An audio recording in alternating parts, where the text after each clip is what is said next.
आज हम जिस विश्लेषण पर नजर डाल रहे हैं उसका क्रेडिट जाता है हिमालयन स्टॉक्स गुरुकुल को। और देखिए, इसी विश्लेषण के आधार पर हम समझने की कोशिश करेंगे भारतीय शेयर बाजार में बुधवार यानी 29 अक्टूबर 2025 को जो जबरदस्त तेजी आई। एफआईआईज मतलब विदेशी संस्थागत निवेशकों की तरफ से जबरदस्त खरीदारी। मंगलवार को ही अगर आंकड़ा देखें तो करीब 10,340 करोड़ रुपए के शेयर खरीदे उन्होंने।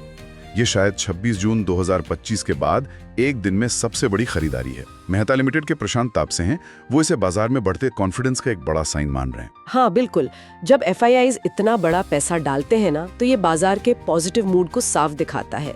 इससे ना सिर्फ मार्केट को सीधा सपोर्ट मिलता है, बल्कि जो डोमेस्टिक इन्वेस्टर्स हैं उनका भी हौसला बढ़ता है और ये छोटी मोटी जो मार्केट में गिरावट आती है उसको संभालने में भी मदद करता है। इसके अलावा ग्लोबल संकेत भी तो पॉजिटिव थे। एशिया के ज्यादातर बाजार हरे निशान में थे। अमेरिकी बाजार भी पिछले सेशन में बढ़त के साथ बंद हुए थे। और हाँ, कच्चा तेल ब्रेंट क्रूड उसका सस्ता होना, ये तो भारत जैसे बड़े इंपोर्टर के लिए हमेशा ही अच्छी खबर होती है। महंगाई का दबाव कम होता है इससे। सही है। तो ये सारे फैक्टर्स आप देखिए एक साथ आ गए और बाजार को ऊपर ले गए। अगर हम थोड़ा टेक्निकल लेवल पर भी देखें तो जियोजित के आनंद जेम्स और HDFC सिक्योरिटीज के नागराज शेट्टी, इनका मानना है कि जब तक निफ्टी 25,800 से 25,900 के ऊपर बना हुआ है, तब तक मतलब खरीदारों की पकड़ मजबूत रह सकती है और अगला जो लेवल हो सकता है वो शायद 26,400, 26,500 की तरफ बाजार जाने की कोशिश कर सकता है। अच्छा, और इस तेजी में कुछ खास शेयरों ने भी तो दम दिखाया। Adani enterprises, Adani ports, NTPC, power grid, JSW steel, ये टॉप गेनर्स में थे।